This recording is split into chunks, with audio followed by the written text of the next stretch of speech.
US had no policy to make Pakistan stronger economically and politically to nuclear Pakistan.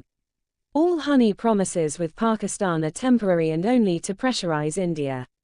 The ultimate end will be the renegotiation of prices of goods in the context of 25% tariff on India. The main reason is that the US is the biggest export market for India. Therefore, India will never like to lose the market. Secondly, it will never let Pakistan and China fill gaps if it goes out of the playground. However, it is a hard time for India. It is also a hard time for the US, not due to India but for Chin's giant economic growth and Russian success in the Ukraine war.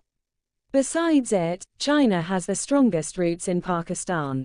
Now, its military aid has been proven by the recent Pakistan-Indian war. China and Russia are supporting Iran in the way to Israel's aggression. The result is that India can't beat China in the corporate and science sectors. India is not able to fight Chinese muscle upon US instigation.